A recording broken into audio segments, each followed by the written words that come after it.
Greetings, Guardians.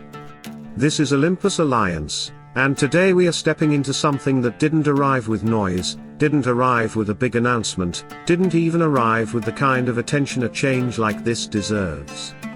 And yet, it has already started to reshape the way fights are played across the game. Over the weekend, without warning, a new mechanic was introduced, and at first glance it looked harmless, almost like a simple reclassification, a small adjustment to how certain skills are described. But the more you look at it, the more you test it, the more you understand what is really happening. The clearer it becomes that this is not a cosmetic change, this is a mechanical shift, and like all mechanical shifts, it doesn't just affect one hero, it spreads, it connects, and it starts to influence the entire battlefield. The mechanic is damage over time, and a group of heroes have now been moved into this new system. Iris, Maya, Tempus, Kai, Alvana, Yasmin, Qingmao, Rufus, Arachne, Polaris and Heidi. All of them now operate under this new rule set, and for many players the first reaction was simple, almost dismissive, they already had ticking damage, so what's the difference? But that is exactly where the misunderstanding begins, because the numbers didn't change, the skills didn't suddenly get higher multipliers, the scaling didn't explode. What changed was how that damage interacts with the game itself. Two rules were introduced, and those two rules are enough to completely alter outcomes. Damage over time can no longer be reflected, and more importantly, it can no longer be dodged.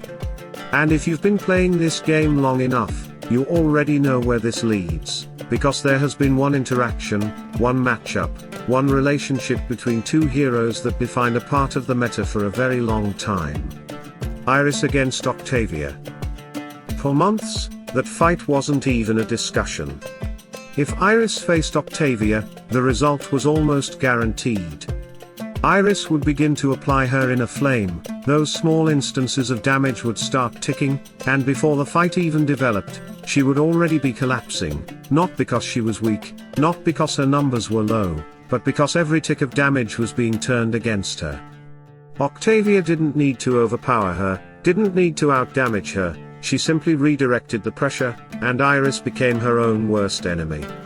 That interaction alone defined how many players approached building Iris, how they approached countering her, and how they built their defensive lines. And now, that interaction is gone.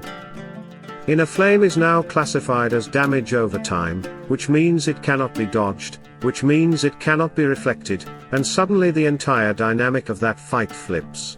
What was once a guaranteed loss becomes a completely different scenario, because Iris is no longer punished for doing her job. Instead, she is allowed to do exactly what her kit was designed for, which is applying pressure over time, stacking damage, and punishing every debuff that exists on the enemy team. And here is where things become even more interesting, because the same heroes that used to protect teams from Iris, the same structures that relied on dodge and reflection, are now feeding her, because Octavia and Dante both apply multiple debuffs, and Iris thrives in that environment. So instead of stopping her, they empower her. And that is the moment where you understand that this is not just a buff, this is a reversal. The hunter becomes the hunted, the safe matchup becomes a dangerous one, and the teams that once felt untouchable suddenly feel exposed. This is why so many players are already noticing changes in arena results, in global war assignments, in defensive setups that no longer hold the same way they did just days ago. Because when a system changes, not just a number, but a system, everything connected to it begins to shift as well. Now, for experienced players, this is the moment where you reset your thinking. You go back into testing, you go back into the training room, you stop assuming that what worked yesterday will work today, and you start verifying every interaction again, because the game is no longer behaving the same way. And for newer players, this creates something else entirely, something much simpler but very powerful, because Iris, almost overnight, becomes one of the most reliable damage dealers you can build early, not because she suddenly gained more numbers, but because her biggest weakness has been removed, and when a hero loses its main counter, it naturally rises.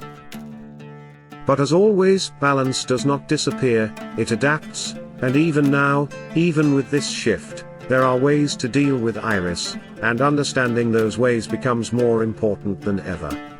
Leanne, for example, does not rely on reflection, she relies on control, and every time Iris attempts to apply pressure, Leanne interrupts that flow, turning aggression into vulnerability, creating windows where Iris cannot function freely.